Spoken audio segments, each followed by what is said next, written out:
So if you're a mega degenerate like me and you've ever tried to learn Japanese either by yourself or in a class during college or high school, you're no doubt familiar with the good book. By that of course I mean the one and only Genki textbook. For those of the good sense to have never tried to learn Japanese, Genki is a series of 2 Japanese language teaching textbooks developed by the Japan Times. These textbooks are considered one of the best Japanese language teaching resources, so they're widely used by schools and universities. As someone who has had to learn 4 different languages as a part of his compulsory education career, I've been exposed to a lot of these language teaching textbooks. What I think really elevates Genki and sets it apart from all the other textbooks I've been exposed to is not the quality of the Japanese instruction. No. Why on earth would I need a textbook when I can just watch anime?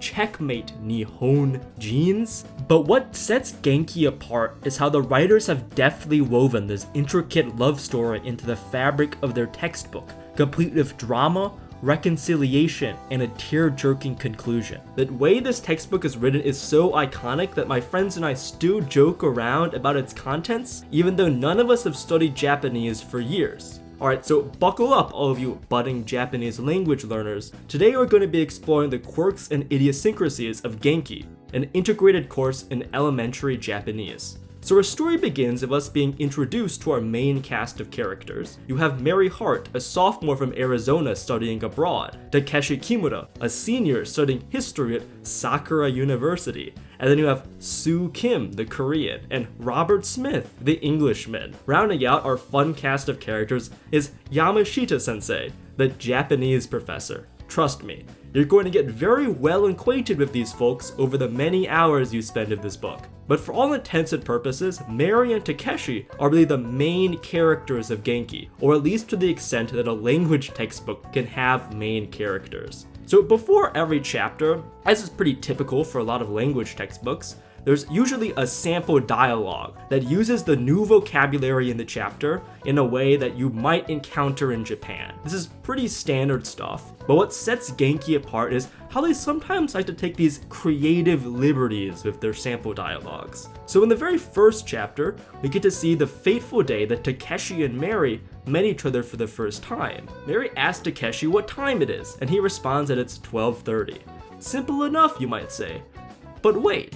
If you take a closer look at the clock on the building, you can clearly see that it is 1:30, not 12:30.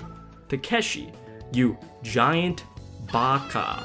I guess he forgot to account for Japan's non-existent daylight savings time. This first interaction really sets the tone for the rest of Takeshi and Mary's relationship. Takeshi is characterized as this bumbling idiot who has nothing going for him in life and has just the worst luck humanly imaginable. He is basically just a punching bag that the writers of Genki used to inject some brevity into their textbook. On the other hand, Mary is basically this normal, good-hearted girl who the writers like to emphasize enjoys playing tennis or something. But it's not just in the sample dialogues that the Genki writers like to inject some pizzazz into their book. Take a look at this funky man in chapter 3. I wonder who that could be, with the funny mustache.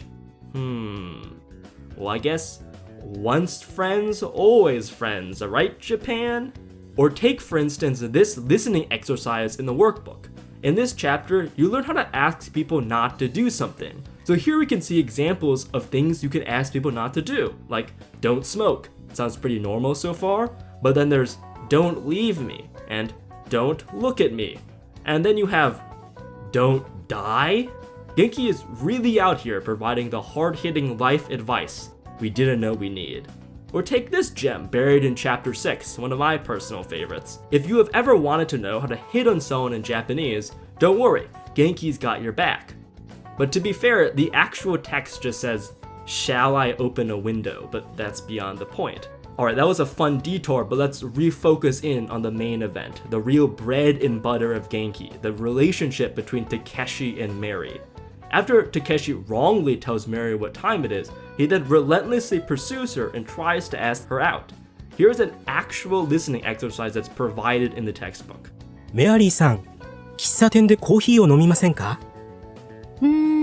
ちょっと。私、家に帰ります。え？家に帰る？今8時ですよ。早いですよ。でも、今晩勉強します。日本語ですか？ええ、日本語。本を読みます。そうですか。じゃあ、メアリーさん、喫茶店で日本語を話しませんか？すみません。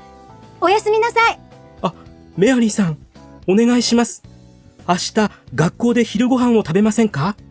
いいえ、私、明日、学校に行きません。さよなら。あ、メアリーさん。Oh, Takeshi, you poor soul.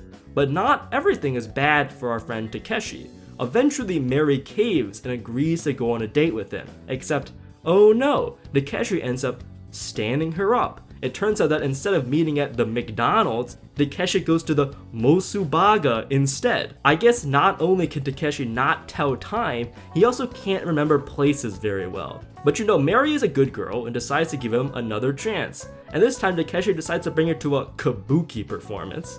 I don't know if you've ever seen kabuki before, but I'm not really sure how good of a first date idea that is. But you know, to each his own, I guess. The kabuki incident is basically where things stand at the end of Genki 1. So if you want to find out how Takeshi and Mary's adventures end, you have to continue on to Genki 2. So in chapter 14, you learn about Valentine's Day and how Japanese people handle this holiday. And it turns out that, I guess, Mary decided to lower her standards and settle for Takeshi. Good for him. Unlike in the United States, where guys usually give girls things in Valentine's Day, in Japan it's traditional for women to give gifts. Usually it's just something small like chocolate, but you can give something nice to your partner. In this case, Mary decides to knit Takeshi a sweater, because it turns out Takeshi wears the same sweater every day, which is pretty sad when you think about it. But hey, you know, things are starting to look up for Takeshi. He's managed to convince Mary to date his sorry ass, and in the next chapter, they decide to go on a trip to Nagano, and thankfully, Takeshi doesn't miss the train. But right when it seems like things are starting to go well for Takeshi, the heartless bastards over at the Japan Times decide to knock him down a few pegs. Takeshi ends up graduating and gets a job working for a travel agency, but it turns out that job is miserable. The pay is shit and he doesn't get much time off. When Sue asks him why he got such a miserable job, he explains that he thought he could travel the world if he got a job at a travel agency, which is perhaps one of the stupidest things I have ever heard. The rest of the book from this point on is basically the low point of Takeshi's life, and this leads us into chapter 21, which gives us really the most iconic Takeshi moment. In this chapter, they teach you how to use the passive form, which can use to describe your dissatisfaction at something someone else has done to you. Take a look at some of the examples of poor Takeshi's misfortune.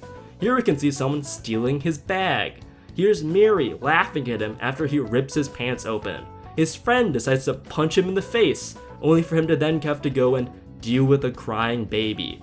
This all culminates with a man molesting him on the train. I am not making this up. This is a real illustration in a real textbook that is used by some of the most elite institutions of learning around the world. Thankfully, the writers of Genki made sure that we at least know the name for sexual offender. They introduce it in this chapter. The word is chikan, by the way. At least we can now properly identify the type of person who had groped poor Takeshi. When I saw this for the first time, I honestly could not believe what I was seeing. But even after being groped, things don't get all that much better for our boy Takeshi. 2 chapters later, he has to make his tearful goodbye to Mary at the airport as she returns to America. Their parting words are mostly them recounting all of the ways Takeshi was fucked up during their relationship, like how he left her at McDonald's, or how he gave her food poisoning. But hey, you know, it looks like they're still on good terms. I like to believe that in the 3rd edition of Genki, they give Takeshi the justice he deserves. And that's basically it for the rundown of Takeshi and Mary's bizarre Genki adventure. I'm sorry if I spoiled the Genki canon to anyone who's currently learning Japanese. I hope you can forgive me. But in all seriousness, I think having these fun tidbits inside the books were actually pretty ingenious on the part of the Genki writers. A lot of textbooks tend to be pretty dry, so having some humor can really go a long way in brightening up the learning experience. At least for me, Japanese class was probably one of the most fun classes I took in college. I remember how Takeshi's chronic idiocy and his terrible life decisions became this running joke throughout the class. One time our teacher made us perform this skit, so my group decided that our skit would be about Robert stealing Mary away from Takeshi because he's such an abject loser. But hey, if you ever feel bad about being a lonely virgin weeb with a crippling lack of a girlfriend, at least you can take solace in the fact that if a walking train wreck like Takeshi can get a girl, so can you. Or maybe that would make you feel worse. Actually, that would definitely make me feel worse.